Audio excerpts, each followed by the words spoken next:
You're trekking through the rugged canyons of Arizona's Superstition Mountains. As the sun dips low, the air thick with heat and silence. Then you spot it, a faint glimmer in the rock face, like gold catching the last light. You step closer, heart pounding, but as you reach out, the ground shifts. Shadows lengthen unnaturally, whispers echo from the cliffs. Turn back or join the lost. Suddenly a figure appears, gaunt, wild-eyed, clutching a map, before vanishing into the dust like a ghost.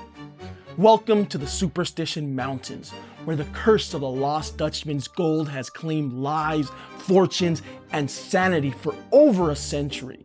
Hidden mines, Apache guardians, brutal murders, and treasures that drive men mad. Tonight, on Campsite Mysteries, we unearth the deadly secrets of this cursed range. Stay close to the fire, because in the superstitions, greed isn't the only thing that kills.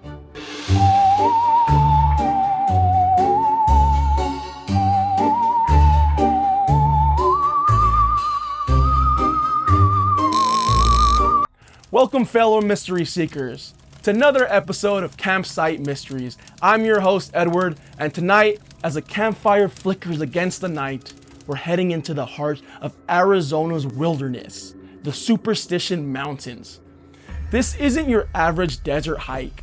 These jagged peaks rise like ancient sentinels east of Phoenix, spanning over 160,000 acres of treacherous terrain. Volcanic origins, deep canyons, and scorching heat make it a survivalist nightmare. But it's the legends that truly haunt this place. Tales of unimaginable wealth, vengeful spirits, and a curse that ensures no one leaves with the gold alive. Let's start with the land itself. The Superstition Mountains have been sacred to Native American tribes for centuries, particularly the Apache. They called it the Thunder God's Mountain, believing it was home to powerful spirits and the entrance to the underworld. Legends warn of a hidden canyon where gold veins run like rivers, but guarded by the gods themselves. Disturb it, and you'll face storms, rock slides, or worse, eternal wandering as a lost soul. Spanish explorers in the 1500s heard these stories and pressed on anyway, leading to the infamous Peralta massacre.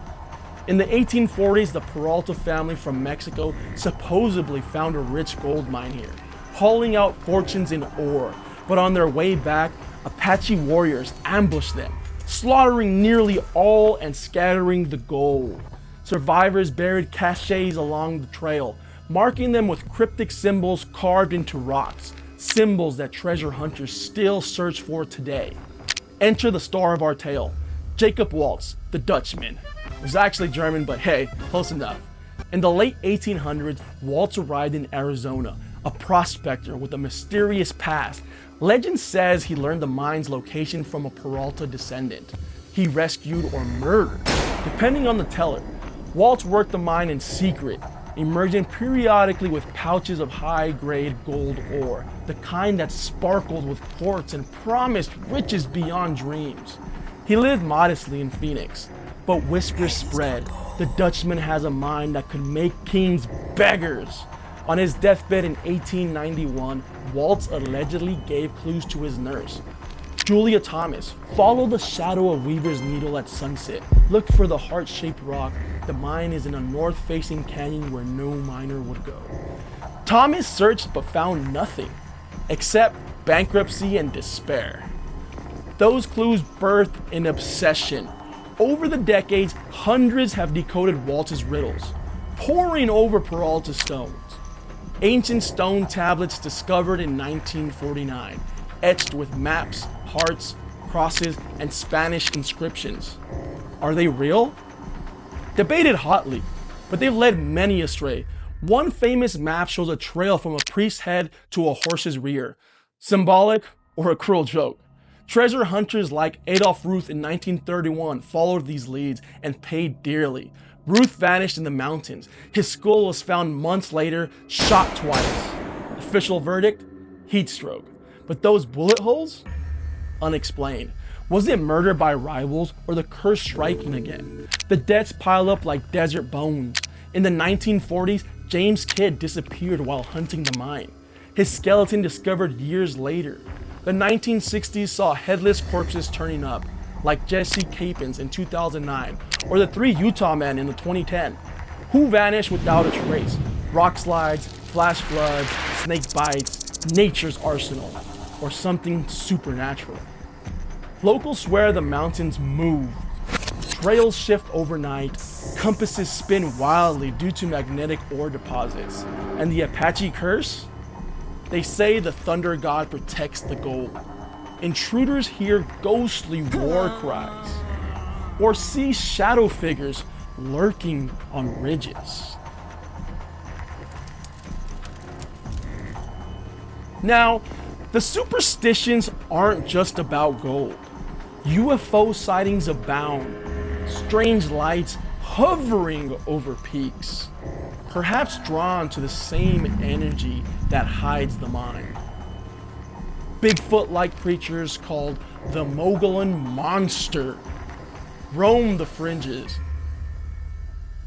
with footprints and howls reported since the 1900s. And don't forget the Devil's Hole, a bottomless pit said to swallow explorers whole, linking to underground caverns filled with prehistoric fossils, or perhaps the mine itself. Hey, if this tale of cursed gold and desert ghosts has you hooked and you're craving more episodes on lost treasures, haunted hikes, or cryptic maps, pause right here and smash that subscribe button. Turn on notifications so you never miss a mystery. And drop a comment. What's the wildest treasure legend you've heard?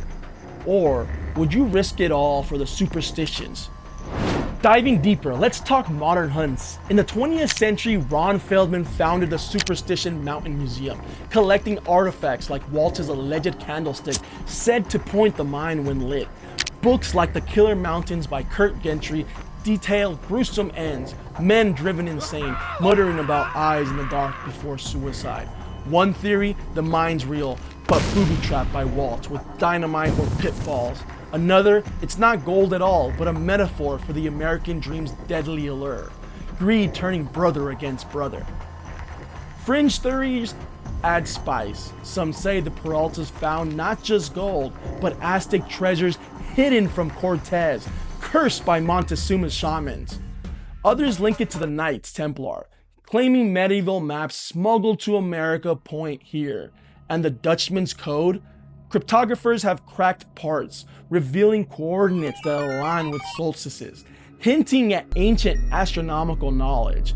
In 2015, a hiker found a gold bar stamped with Spanish marks, reigniting fever. But was it planted? The park rangers know the toll. Over 600 search and rescue operations yearly, many for gold seekers, ignoring warnings. Temperatures hit 120 degrees Fahrenheit. Water sources dry up, cliffs drop hundreds of feet, yet permits for mining claims still get filled, though the Wilderness Act protects most of the area now. Skeptics argue the legend's a hoax. Waltz's gold was likely from legitimate claims elsewhere, exaggerated by tall tales and saloons. Geologists say the mountain's geology supports small veins, but nothing legendary. The Peralta stones? Probably 20th century fakes per experts, but doubts don't stop the pilgrims. Events like the annual Dutchman's Lost Mine seminar draws crowds, sharing stories around campfires, much like ours. One attendee claimed to see Waltz's ghost pointing to a canyon only to flee from a sudden storm. Is the curse real or self-fulfilling, as desperation leads fatal mistakes? As we wrap up our story into the Superstition Mountains, remember, the real treasure might be the mystery itself, luring us to question what's hidden in the wild. If you've got a superstition story or want episodes maybe we explore Oak Island or El Dorado, comment below. I read them all. Like if the curse gave you chills, subscribe for more campfire enigmas, and share with your treasure hunting crew. Until next time, keep your map close, but your wits closer. Stay close to the fire, because in the superstitions, greed is only the beginning.